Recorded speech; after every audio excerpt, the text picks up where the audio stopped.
Hello everyone, एक बार फिर से आपका एक्सक्रीशन पोर्शन से रिलेटेड चैप्टर में और वीडियो में आपका स्वागत है। इससे पहले वाली वीडियो में अपन ने बात की थी स्ट्रक्चर ऑफ द किडनी, कौन कौन से पार्ट्स होते हैं, cortex and medulla. Now we discuss just a internal structure of the kidney. In this portion we discuss a structure that is known as a nephron. यानी overall बात करें, nephron that is the structural and functional unit of kidney,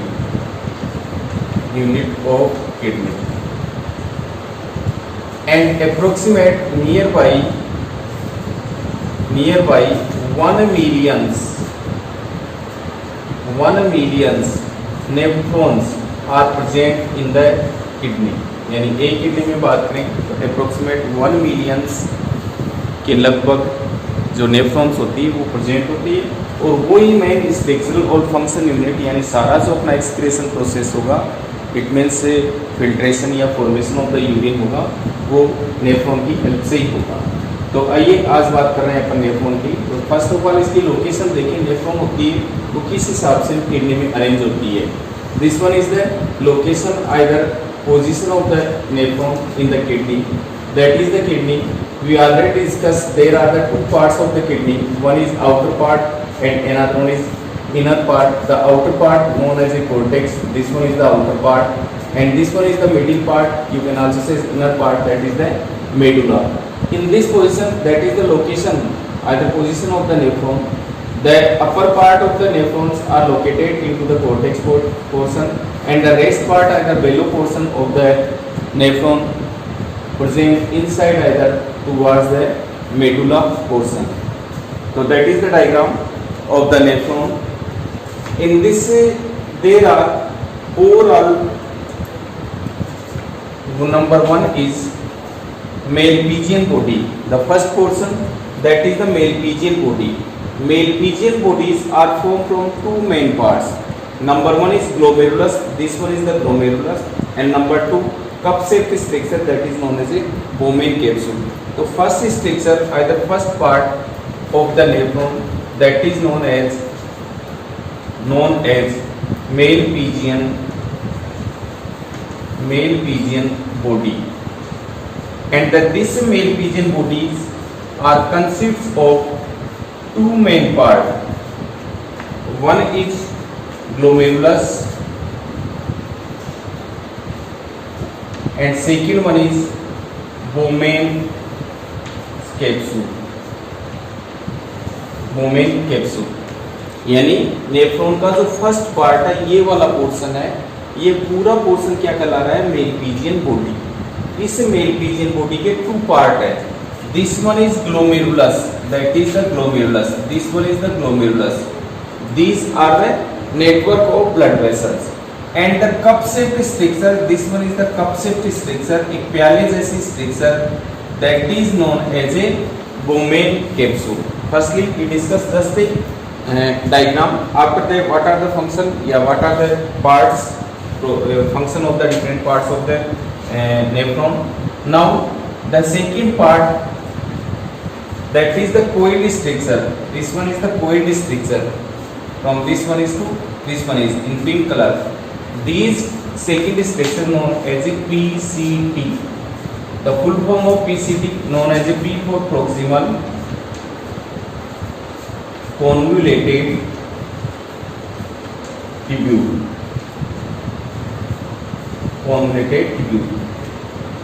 These PCT open into a, in the diagram, that is the yellow structure, and these structure look like as a loop-like structure. Here is one is towards downward arms and another upward arms, just a direction. So these downward arms known as a descending, and the upward arm known as a descending arm, descending and ascending arm. And both the loop-like structure, you can also say hairpin loop-like structure in this manner, like that, in this manner. This one is the descending arm, this one is the ascending arm, and the complete structure known as a Henle tube. So here is the third structure known as Henle loop. Henle loop. And in the Henle loop, there are two arms.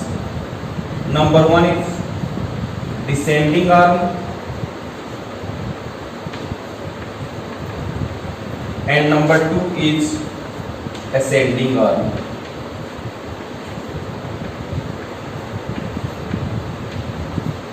This one is descending arm, this one is ascending arm, and both are known as a common loop-like structure that is known as a Henle loop. After that, these Henle loop arms open into another convoluted either coil structure. These structure known as, that is the fourth part of the nephron, that is known as DCT, just like as a PCT. Here P for proximal and D for here distal, DISTL, distal convoluted tubule, convoluted tubules. And after that, these DCT open into a common duct, just these common duct known as a collecting duct. So here is another part, that all nephrons are open into a common duct, that is known as a what? Collecting duct. So that is the different parts, and these nephrons are located inside the kidney, and the position of the nephrons in this manner. So many nephrons, approximate millions nephrons are present in the kidney, and these collecting ducts are open into a common duct. These common ducts are known as a collecting duct, and these collecting ducts are open into with the help of different parts and open into the ureter. And you know very well, ureter open into the urinary bladder, and urinary bladder open into the urethra. So there are different parts of the nephron, and that is the structure of nephron. And what are the function of the nephron? All the mechanism related to the formation and filtration of the blood, either formation of the urines, are regulated, either control with the help of the nephron. In the nephron, these are the afferent. Now we discuss about the structure. This one is the Malpighian body. Malpighian body formed from the two main structure. One is the glomerulus, another one is the Bowman capsule. Glomerulus की बात करें तो glomerulus is the formed from network of blood vessels. Network of blood vessels, and these blood vessels are two types. Number one is, this one is the afferent, and this one is the efferent. That is the efferent, and this one is the afferent. So here is two types. One is afferent atriole, and another one is efferent atriole. Here, the diameter of the afferent, between the diameter, we compare this diameter. This one is the diameter. You can also known as a width of these atrioles. या यू कह सकते हैं इनकी चौड़ाई देखिए अपन, width देखिए, डायमीटर देखिए, is a large either width compare to the efferent. This one is the efferent. यानी efferent जो होगा उसका डायमीटर ज्यादा है कंपेयर इससे efferent से. तो यहाँ पर क्या होगा, ये जो ग्लोमेरुलस है इन दोनों ब्लड वेसल से मिलके बना है और एक नेटवर्क बन गया. तो ओवरऑल यहाँ पर जो एट्रियोल होगी वो ब्लड लेके आएगी. This one is supply the blood. तो ब्लड आएगा ज्यादा, यानी टुवर्ड्स आएगा ज्यादा, एंड रिलीज क्या होगा, इट मींस रिलीज क्या होगा, कंपेयर करें वो क्या होगा, कम होगा. तो यहाँ पर एक प्रेशर मेंटेन होगा जो फिल्ट्रेशन में काम आएगा, वो अपन मैकेनिज्म देखेंगे. Now this one is the Bowman capsule. Bowman capsules are form from a cup shaped structure. Cup shaped structure, cup shaped structure and bi layer या double layer. double layer formed from double layer. These are the double layer, that is the one layer and this one is another layer, and that is useful in the filtration. ये जो process होगी वो किस process में काम आएगी? Filtration. That is the importance of the filtration. And both complete structure glomerulus and Bowman capsule are commonly known as a Malpighian body. Now the second structure, that is what PCT, proximal convoluted tubule. This one is the proximal convoluted tubule, like that. That is the structure of coiled tube like. This one is बात करें अपन तो this one is coiled tube like structure. और इसमें जो generally होती है इसकी wall होती है. This is the wall of the tubes form from absorptive cells. यानी इसमें किस तरह की सेल्स होती है? एब्जॉर्ब करने वाली. जो इंपॉर्टेंट सब्सटेंस होगा उसको क्या करेगी? ये एब्जॉर्ब करेगी, जो अपन मैकेनिज्म में देखेंगे. After that handle loop. This one is a loop like structure. Handle loop from down the two arms. One is descending arm, another one is ascending arms. Both arm and handle loops are formed from different type of cells, and these also helpful in absorption of water. यानी इसका absorption करने के लिए helpful होती है. कई बार देखा होगा अपना जो एक तरीके से कह सकते हैं स्टेट के अपने राजस्थान है वो जीरोफिटिक कंडीशन वाला एक स्टेट है जहाँ पर हाई टेम्परेचर होता है.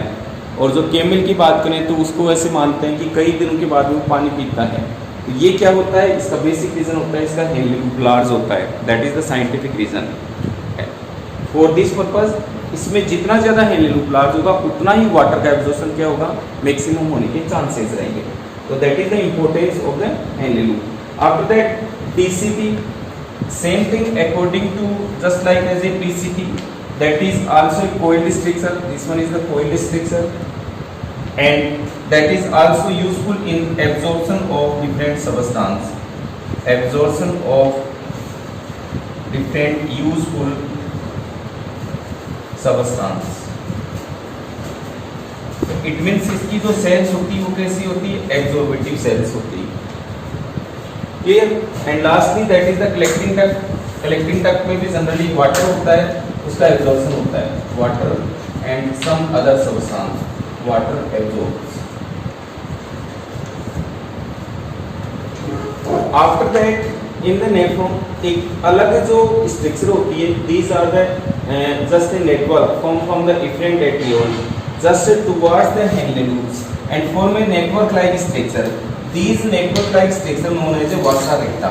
So it means suppose PCT handle loop, you can also say that is the descending arm, ascending arm and even DCT. इनसे जो भी substance absorb हुआ है, जो भी useful substance absorb हुआ है during the process of the urine formation, either mechanism of the excretion, all the substance are further either released into these blood vessels, and from these blood vessels these substance are directly released into the blood. तो ये एक तरह से cycle होता है, वो continue चलता रहता है. तो ये था अपनी नेफ्रॉन जो कि प्रेजेंट होती है किडनी में. माइक्रोस्कोपिक स्ट्रक्चर होती है और 1 मिलियन नंबर तक हो सकती है. और जनरली इसका मेन फंक्शन होता है कि यूरिन का फॉर्मेशन करना और फिल्ट्रेशन करना. और जिनके अपन ने 1 बाय 1 डिफरेंट पार्ट्स देखे और को रिलेटेड अपन ने फंक्शन देखे. इसके बाद में अभी अपन बात करेंगे जस्ट मैकेनिज्म ऑफ एक्सक्रीशन. यानी अपन ने अभी किडनी, एक्सक्रीटरी सिस्टम और नेफ्रॉन की कंप्लीट स्ट्रक्चर देखी. फिर ये फिजियोलॉजिकली या फंक्शनली कैसे यूरिन का फॉर्मेशन करेंगे, कैसे ये प्रोसेस होगी और यूरिन का बनेगा. तो ओवरऑल इस पॉइंट को डिस्कस कर रहे हैं जिसको अपन कह सकते हैं मैकेनिज्म ऑफ एक्सक्रीशन. और इसको 3 पॉइंट में डिस्कस करेंगे. Number 1 is ultra centrifugation. Number 2 is selective reabsorption. And third one is that is the secretion. तो आइए वन बाय वन अपन बात कर रहे हैं। तो सबसे पहला पॉइंट ले रहे हैं अल्ट्रा सेंट्रीफ्यूगेशन। यहाँ पर अल्ट्रा का मीनिंग होता है स्मॉल या माइन्यूट एंड सेंट्रीफ्यूगेशन का मीनिंग होता है just related to the filtration. तो ये जो जनरली प्रोसेस होती है इसको यूं समझे, अभी अपन ने बात की थी नेफ्रॉन की स्ट्रक्चर की बात की थी, और नेफ्रॉन में ओवरऑल जो फर्स्ट पार्ट था that is known as what, that is known as Malpighian body, and these Meropegian bodies are conceived from या formed from two main structure, that is one is network of blood vessels. These network of blood vessels are known as what? Glomerulus. And another structure that is the cup shape known as Bowman's cup, Bowman's cup या Bowman's capsule. Okay, so and this one is it, and this one is another what? Atriole. In this manner we discuss just about the filtration process. So filtration it means you can also say that is the centrifugation. तो यहाँ पर जो है this one is known as the afferent atriole, afferent atriole, and this one is known as efferent atriole, efferent atriole. तो सबसे बड़ा meaning देखिए होता क्या है फिल्ट्रेशन अल्ट्रा सेंट्रीफ्यूगेशन का। अल्ट्रा सेंट्रीफ्यूगेशन का मीनिंग क्या होता है, जो अपना जो एफरेंट होता है उससे जनरली क्या आएगा, जो एफरेंट होगा, एफरेंट एट्रियोल होगा, उससे जनरली आएगा ब्लड, और ब्लड का क्या होगा, फिल्ट्रेशन होगा। You can also say that is the filtration. Filtration का मतलब यूं कह सकते हैं छनना, फिल्टर होना। अब फिल्टर होगा ना, तो फिल्टर होने में जो लार्ज पार्ट है, लार्ज पार्ट है वो क्या हो जाएगी, ऊपर आ जाएंगे, और जो स्मॉल पार्टिकल्स है वो क्या हो जाएंगे, नीचे हो जाएंगे। तो ब्लड में अपन बात करें, ब्लड का यदि फिल्ट्रेशन होगा तो ब्लड में से जनरली फिल्ट्रेशन प्रोसेस में से ब्लड माइनस प्लाज्मा, यू कह सकते हैं एक तरीके से प्लाज्मा जो पोर्शन है वो प्रेजेंट रहेगा, और इसमें से जो मेजर पार्ट है, आपको पता है ब्लड जो होता है जनरली प्लाज्मा और जो ब्लड वेसल्स होती है या ब्लड सेल्स होती है उन दोनों से मिलकर बना होता है। ओवरऑल बात करें तो यहाँ पर जो रिलीज होगा मेन से, मेन जो रिलीज होगा वो ब्लड में से क्या क्या रिलीज होगा, ब्लड में से जो रिलीज होगा overall blood cells and plus plasma protein, ये दोनों क्या हो जाएगी, रिलीज हो जाएगी। यानी यूं कहें यदि ब्लड में से ब्लड सेल चला गया तो क्या बच गया, plasma,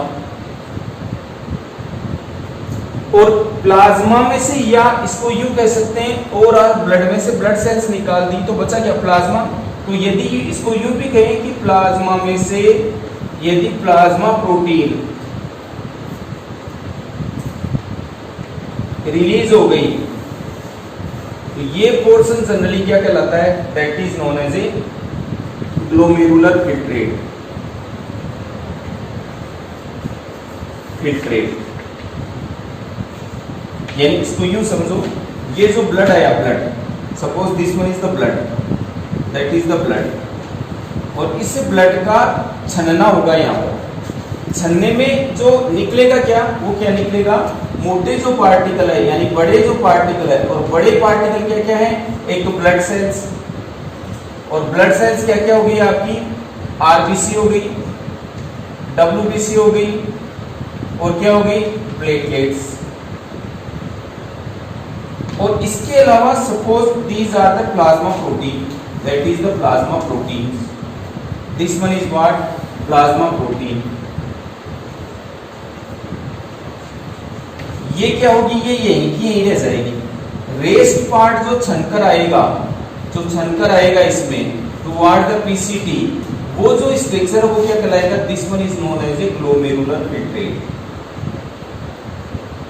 this one is known as glomerular filtrate. और ग्लोमेरुलर फिल्ट्रेट क्या होगा, प्लाज्मा ही होगा, केवल उसमें से क्या निकाल दें, प्लाज्मा प्रोटीन। फिर प्लाज्मा प्रोटीन क्या होगी, लार्ज मॉलिक्यूल हो गए या लार्ज पार्टिकल हो गए तो वो क्या हो गए, फिल्ट्रेट नहीं होंगे। तो सबसे पहले तो क्या छन के आई, ये मान लो ब्लड ही छन के आया, बट उसमें से ब्लड सेल्स और plasma protein, because these are the large substance are present in the glomerulus portion and waste part remaining part except plasma protein just like as a plasma are enter either released towards the PCT for further process.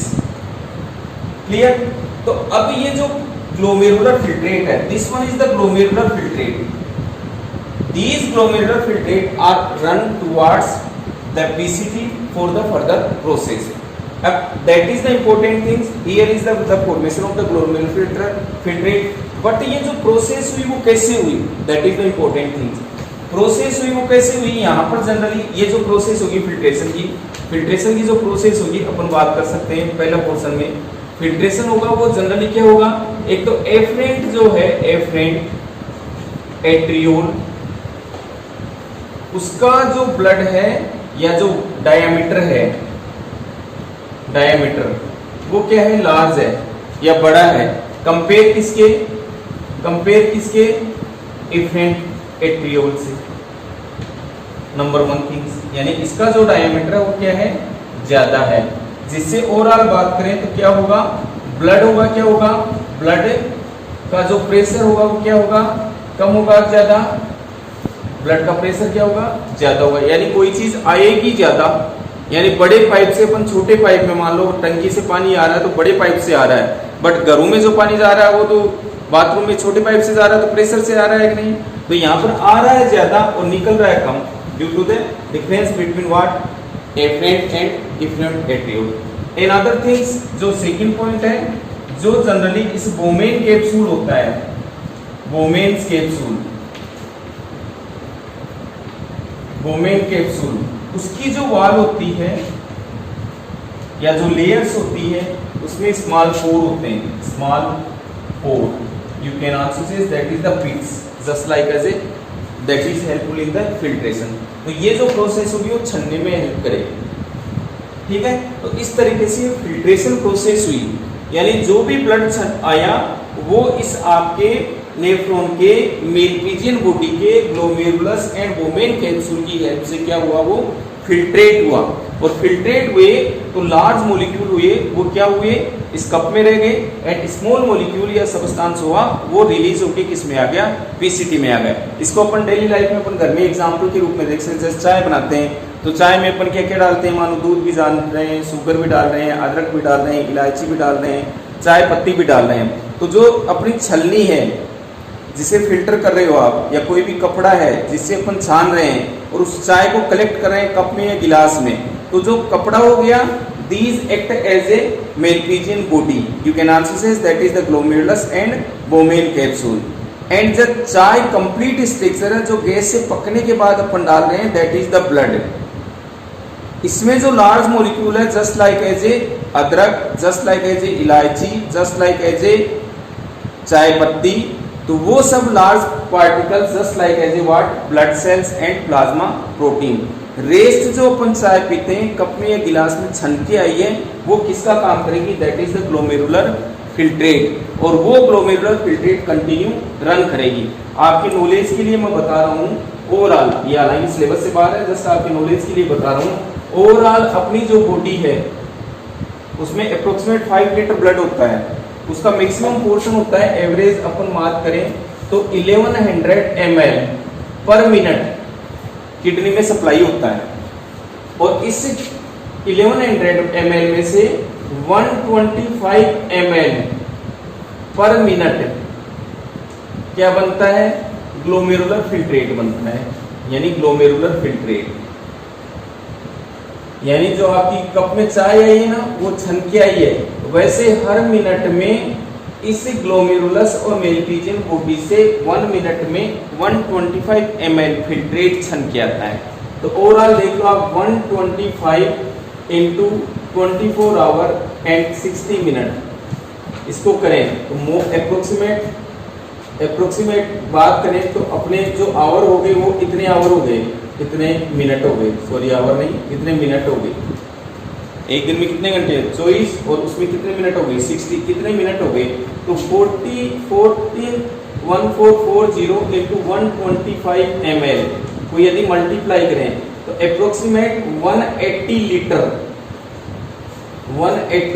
Litre के लगभग glomerular filtrate आता है एक दिन में। और अपना जो यूरिन होता है, एक हेल्दी पर्सन की बात करें, अपना जो यूरिन होता है वो कितना होता है? 1.5 लीटर, यानी एक दिन में लगभग 1 से 1.5 लीटर जो हेल्दी पर्सन होता है वो यूरिन रिलीज करता है। और फिल्ट्रेट कितना बना है? एक मिनट में 125 ml, और एक दिन में कितना होगा? Approximate 180 litre. तो मैक्सिमम 90%, 99% जो पार्ट है वो वापस क्या होगा? बॉडी में रहेगा, रिलीज नहीं होगा। 180 लीटर में से केवल 1.5 लीटर यानी 178.5 लीटर को छोड़ के सारा बॉडी में क्या हो जाएगा? एक तरह से 178.5 बॉडी में एब्जॉर्ब होगा, और रेस्ट पार्ट होगा वो रिलीज होगा। तो ये था अपना पहला portion, generally अल्ट्रियर centrifugation.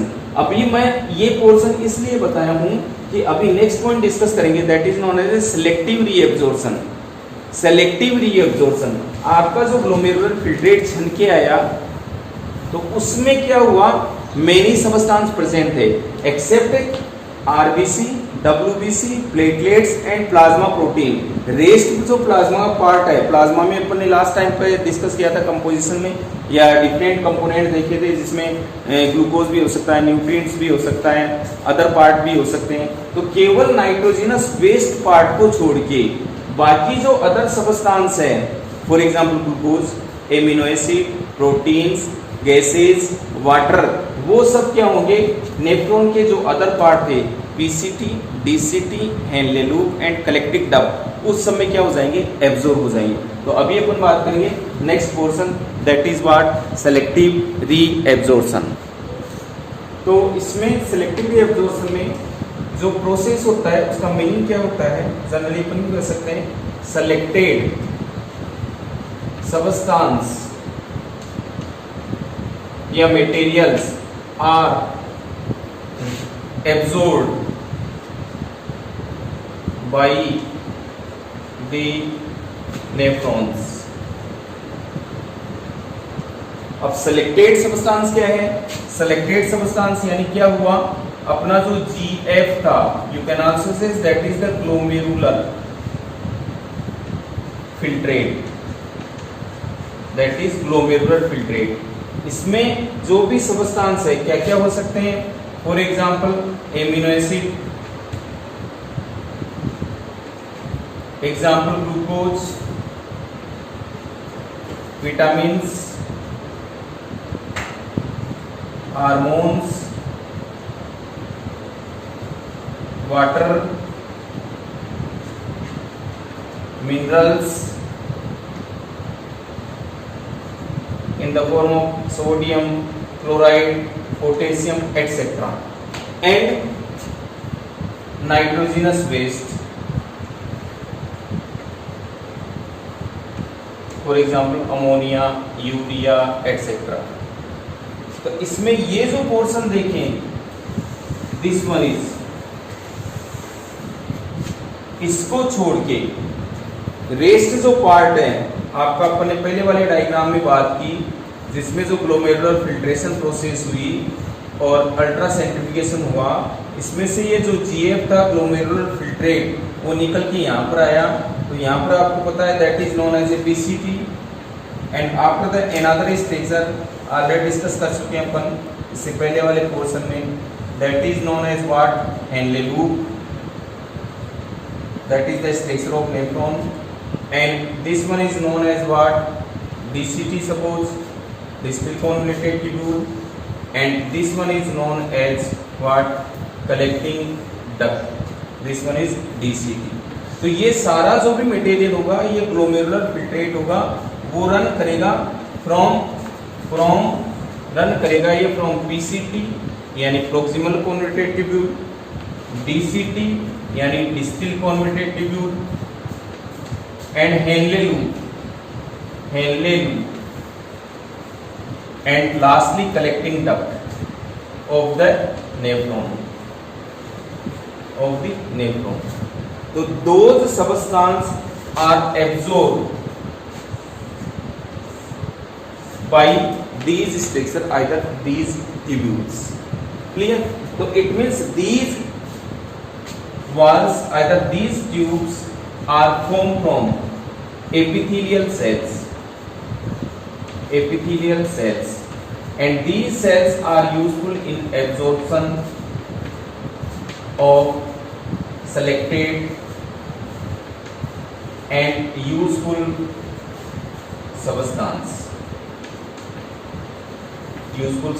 Accept nitrogenous waste. और एक्सक्रीशन में भी अपन क्या देखते हैं कि नाइट्रोजनस वेस्ट होता है वही क्या होता है बॉडी से रिलीज होता है। तो ये जो प्रोसेस हुई छन के आई, छनने के बाद में जो इंपॉर्टेंट सब्सटेंस थे वो नेफ्रॉन के डिफरेंट पार्ट से रन की, और पार्ट से रन करने के बाद from BCT descending arm, ascending arm, that is the handle loop, and DCT, and then run into the collecting duct. So these important substances are absorbed with the help of these ducts, and this process known as selective reabsorption. अब ये selected जो substances है वो सारे release नहीं होंगे क्योंकि उनको क्या कर लिया गया, एब्जॉर्ब कर लिया गया। अब जो रेस्ट पार्ट बचेगा और उस रेस्ट पार्ट में सम अमाउंट वाटर का रहेगा और क्या रहेगा साथ में नाइट्रोजनस वेस्टेज रहेंगे। And because we are the what ureotelic and our excretory substance in the form of urea, तो अभी जो नेक्स्ट स्टेप होगा उसको बोलेंगे अपन सिक्रेशन। सिक्रेशन में क्या होगा, जो कलेक्टिंग डक्ट होगी, कलेक्टिंग डक्ट के थ्रू यूरिन, और यूरिन में क्या होगा, वाटर होगा प्लस यूरिया होगा, वो डायरेक्ट इनडायरेक्ट यूरेटर से होता हुआ यूरिनरी ब्लैडर में स्टोर होगा, और उसके बाद यूरिथ्रा से मिक्सचुरेशन प्रोसेस के थ्रू बॉडी से बाहर निकलेगा। तो ये थे different parts either steps of mechanism of excretion. Number 1 is ultra centrifugation, जिसमें ब्लड का सेंट्रीफ्यूगेशन होगा, फिल्ट्रेट होगा। नंबर 2 जो सिलेक्टेड या इम्पोर्टेंट या यूजफुल सबस्टेंस था उसको जनरली वापस रीएब्जॉर्ब किया जाएगा, उसको बॉडी से बाहर नहीं निकाला जाएगा क्योंकि because these are the important substance. केवल वेस्ट पार्ट है नाइट्रोजनस वेस्ट, उसी को बॉडी से निकाला जाएगा। And after that third step that is the secretion. Urine बना, यूरिया रिलीज हुआ in the form of the urine, so that is the mechanism of excretion process. Thank you.